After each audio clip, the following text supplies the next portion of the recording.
Okay, we're recording. Good evening.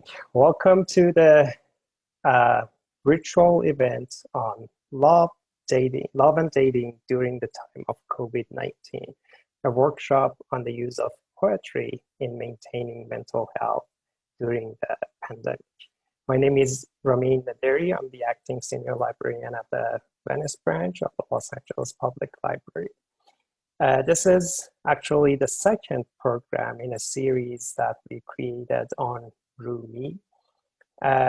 This series has been developed in a framework called the Persian Poetry Forum of Los Angeles. Our vision for this programming framework is to encourage the understanding, interpretation, and discussion of the deeper meaning of Persian poetry in day-to-day life, for the promotion of mental health, emotional health, and well-being.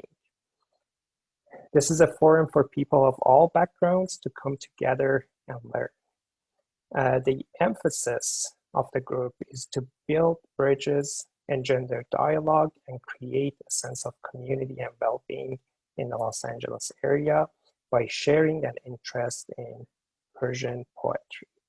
Our forum promotes a platform to share and discuss both classical and modern Persian poetry and encourages both well-versed and amateur poets to also come and share their poetry, especially when it pertains to mental health and well-being.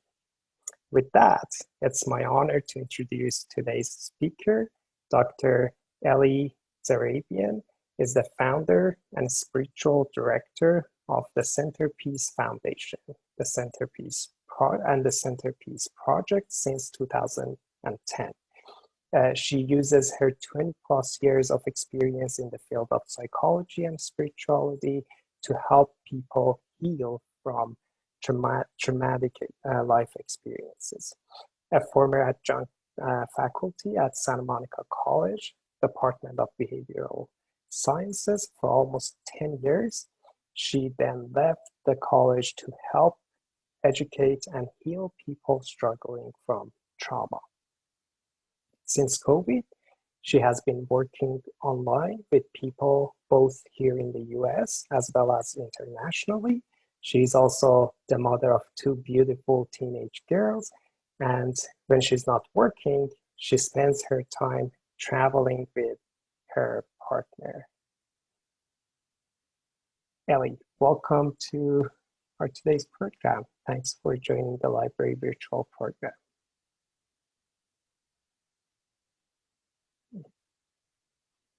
Myself. Here we go. Can you hear me? Yes. Yes. Thank you, Ramin. And it's wonderful to be here. I see some familiar faces. And it's just so exciting to see that 19 people have shown up today. So I'm really happy that you are all here and interested in this topic. I certainly am.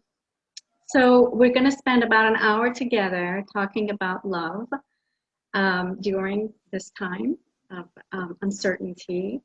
And it's a tall order, but I'm going to give you some background and philosophy on Rumi's poetry. I'm not actually going to read his poetry. I'm going to talk about his philosophy and then tie that in with a real life experience of a client of mine, someone I've worked with, to share with you how theory, how something like Rumi's philosophy can actually be applied into day-to-day life, especially during a time like this.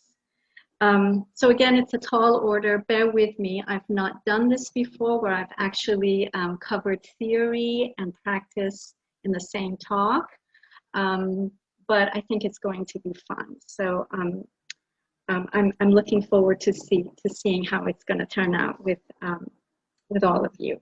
So again, I'm Dr. Ellie Zarrabian, and last year I joined the Farsi-speaking book club at the West Los Angeles Public Library. It's where I met Ramin, And then I also met Dr. Max Rahmi. He's here joining us. And we sat down together at some point and we decided it would be wonderful to come together and create a forum to share the beauty of poetry, Persian poetry, with the greater community, with the hopes of bringing us together, creating a bridge, a connection, and a friendship and camaraderie, and also in helping each other heal and benefit from thousands of years of wisdom. As soon as we gave the first talk, COVID hit. So we started and then we had to stop. And we just stopped since March. And it was only recently that Ramin came to me and we said, well, why don't we continue doing this, but we can offer it online. So here we are.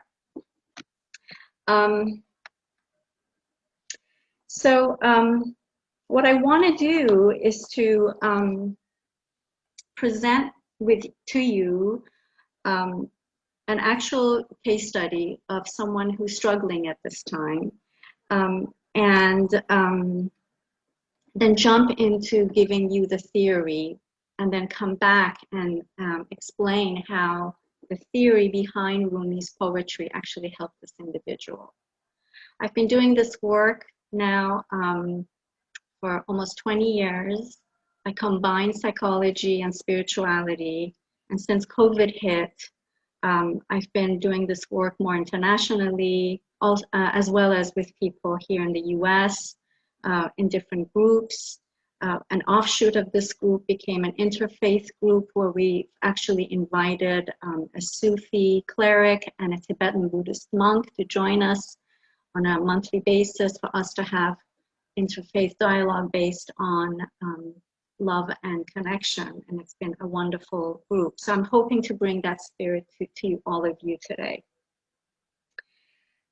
Okay, so to share a little bit about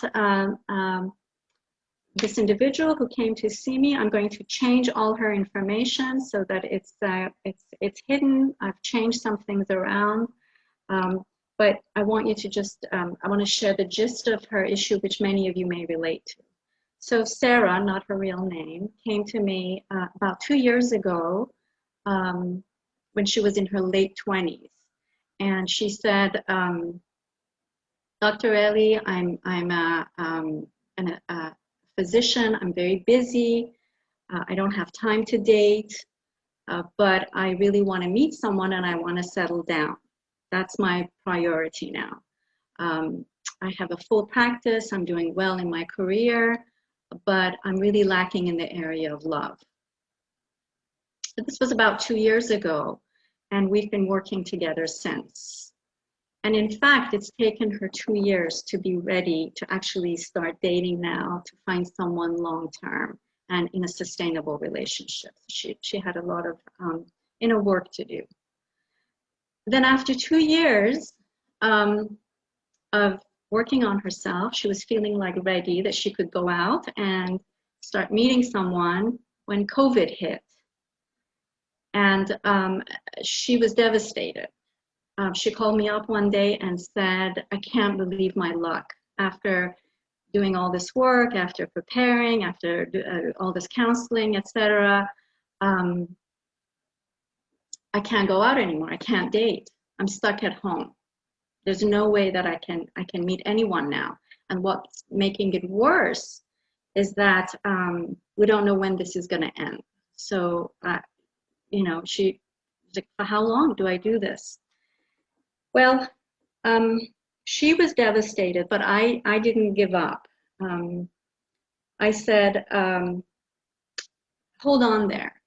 And to give her just a little bit of hope, I said to her, you know that so many love stories, epic love stories, have been written during times of turmoil and social unrest.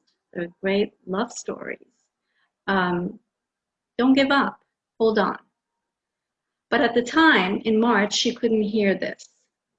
And she went inside and just was beside herself. And the feelings of longing and pain and suffering resurfaced. What am I going to do now? How am I going to meet someone, etc.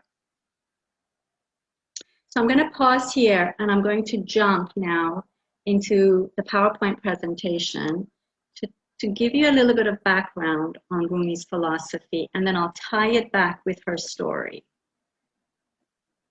So you should all be able to see this right now. Yes. Yes? Yes. Okay.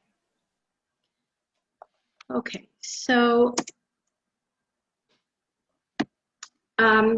just very briefly, those of you who may not know much about Rumi, he is considered a Sufi, and Sufism is the mystical tradition of Islam in Iran, as is Kabbalah to Judaism and Gnosticism to Christianity. The Sufis, or the dervishes of Iran, are considered spiritual seekers who spend their lifetime dedicated to the path of love through a direct experience of the divine. You notice the word direct is in italics and it's underlined. Can someone tell me why I've done that to the word direct? Why have I put the word is a direct experience of the divine? Just anyone who knows the answer, just go ahead, unmute yourself and tell. But it has to be your own experience, not through someone else, secondhand, someone telling you what is right or wrong, but for you firsthand experiencing it. That's right. So a direct experience of the divine means there's no intermediary. There's no church, there's no temple, there's no mosque, there's no clergy, there's no one you go to listen to give sermons. It's a direct experience. And in the Sufi tradition, in the Farsi language, the seeker is considered the lover and God is considered the beloved. So we call this a divine love affair.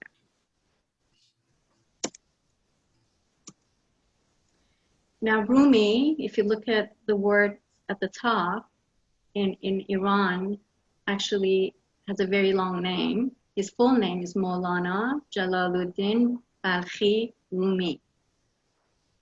Rum is the place where he was from. But here they call him Rumi, but in Iran we call him Maulana. So he's from the 13th century, poet mystic, and he's only one of our Sufi teachers or poets. We have many, many, many in Iran. You may have heard of some of them, like Khayyam or Hafez, but there are many others, including Sadi, Atta, Ferdowsi, Nazami, Jami, Sanai, and etc.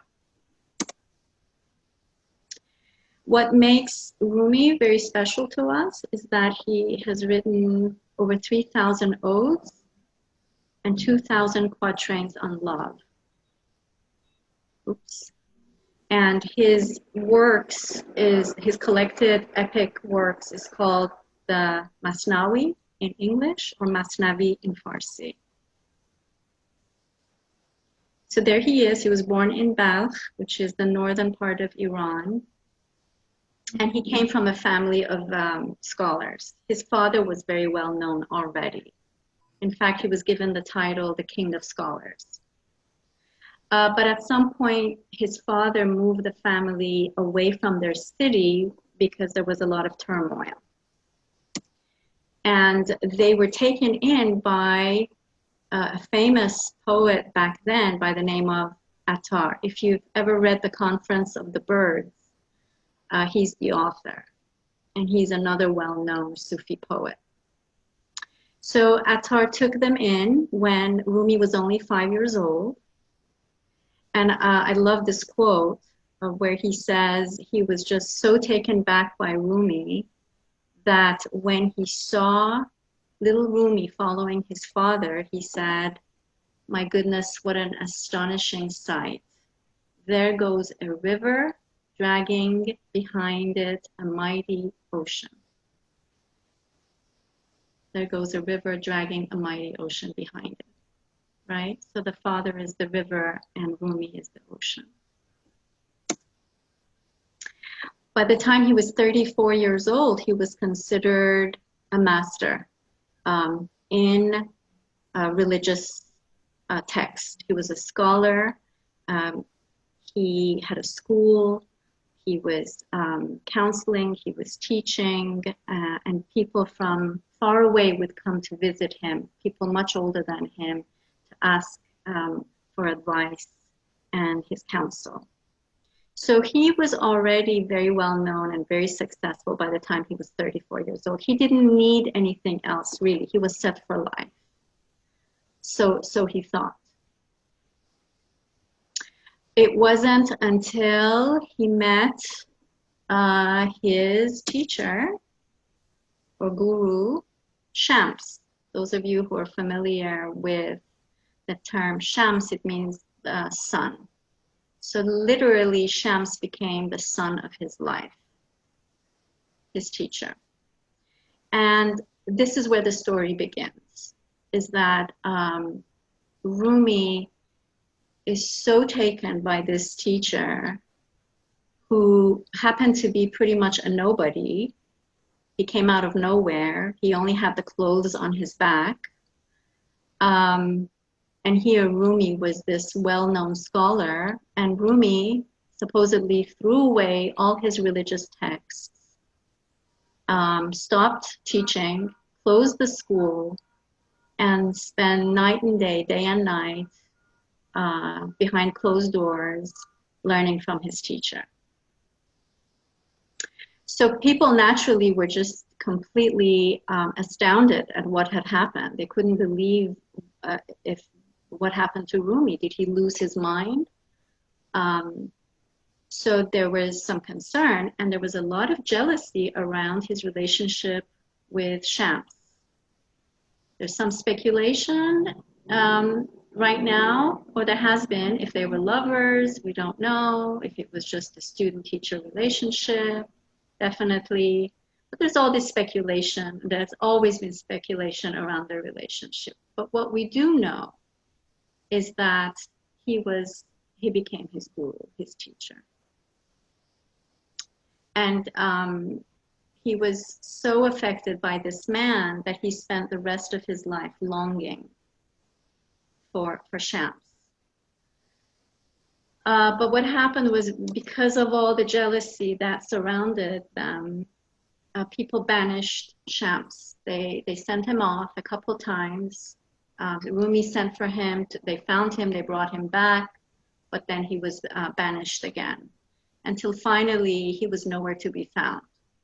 Again, there are speculations as to whether he was killed or whether he just disappeared. We don't quite know what happened to him. But it left Rumi completely in a state of complete loss and devastation. And so he spent his days in a place of longing to be reunited with his teacher. I'm just going to turn the light on, if you just excuse me for a second.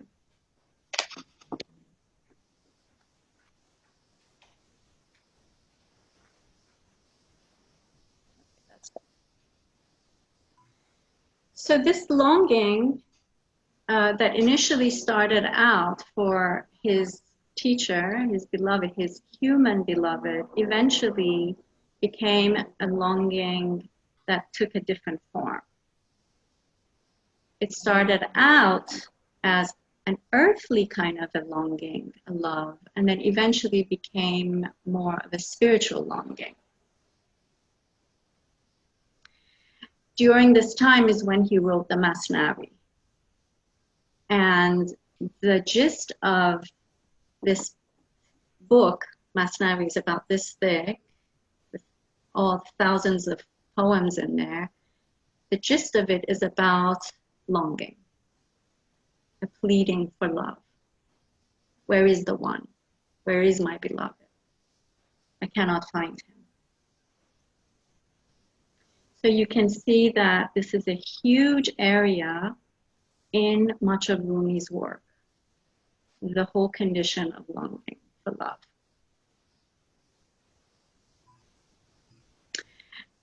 So this interplay between the human love, which then gets translated into spiritual love or cosmic love, is an interplay between polarities. The one who is longing is met by the one who also has been longing.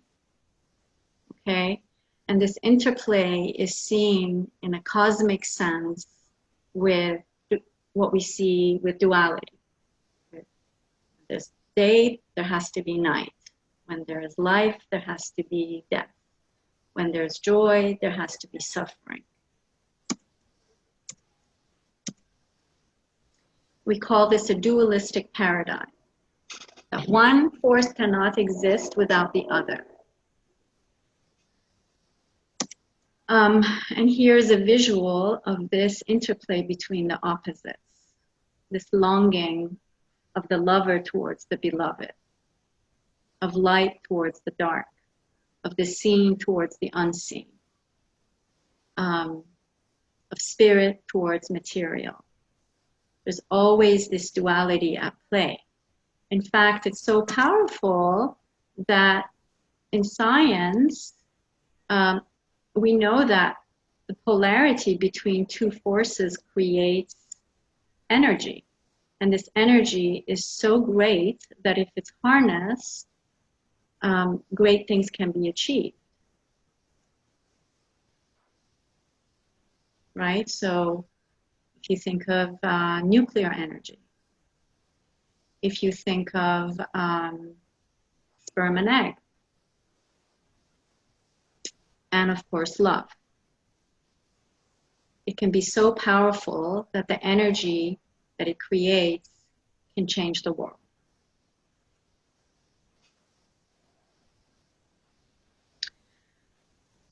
So here I just kind of give examples of this duality. When suffering is imminent, love becomes transcendent. When the lover laments in longing, the beloved rejoices in reuniting. If grief is the soul's plight, in ecstasy, it will delight. It's the constant interplay. So I want to go now, pause here and go back to the story of my client, the one I shared with you earlier. No, not polarity. Let's go to interplay. There we go. So let's go back to the story that I started out with. So most people would think, well, yes, we're doomed, right? COVID hit and you're single. And like my client whom I shared her story, you too may have felt that this is terrible, can't get out, can't meet anyone during this time. And what happens is that the depression surfaces and longing kicks in, right? Maybe some of you can relate to that during the time of COVID, actually your longing has surfaced and it's maybe even worse than it was before. So this is very alchemical, okay? There's a lot that happens in that place of longing. And my hope is to kind of give you a different framework to let you know that sometimes that longing is not a bad thing. It's out of that longing that something beautiful can be born. Now, in her case, in my client's case, she went into a deep state of depression and was working through this longing. But COVID became the vessel where she was burning off a lot of her, what we call ego, okay? She was reaching a place of egolessness through this medium, through this vessel called COVID. Unbeknownst to her, the guy that she had met 6 months earlier, whom she had really fallen for, and had tried to date a few times, but was not ready because he was too busy running around with other women, in fact, ended up in a similar situation as her. He fell into this place of longing too. All of a sudden, all the doors are closed. He can't continue going out, dating, seeing all these women. He's stuck at home. So the vessel then also started to contain him, and this longing started to change him. He started to reevaluate his life. He started therapy on his own, thought back to what was important to him, priorities in his life, and came to realize that in fact, this woman he had met 6 months earlier is actually the love of his life, and that he would be a fool to let her go. So for 4 months, he works on himself, also in this vessel of longing. And after 4 months, he picks up the phone and calls her up. And these two come together like never before.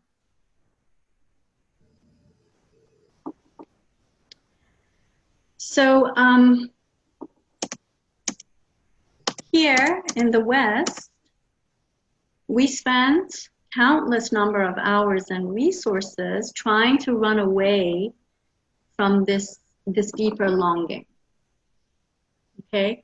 Because it's masked by grief, depression, pain, anxiety, and we want to suppress these feelings, or we want to sublimate them, because we always want to feel good.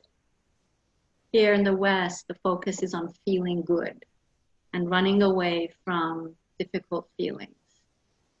But here, what Rumi teaches us is that sometimes that's exactly what's needed for us to cook. And in Sufi terminology, often the soul is referred to as needing to cook. And the school of life is a place where we come so that our soul can mature, can cook. And so he says it's okay that through his own longing for his beloved, he was able to produce what he has given us 700 years later.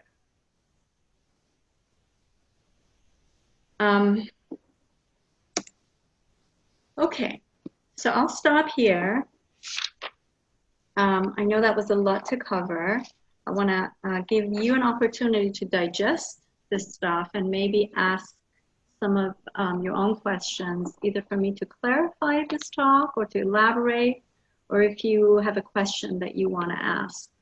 I think this will be a good place to pause and engage with you a little bit so that I see where you're at. Thank you very much, Ellie, for such great lecture. The connection between the theory and practice in your presentation is enlightening. Before we continue, as I promised in the beginning, I'm going to stop recording at this point so we can open it to questions and have a little bit of discussion. So here we go.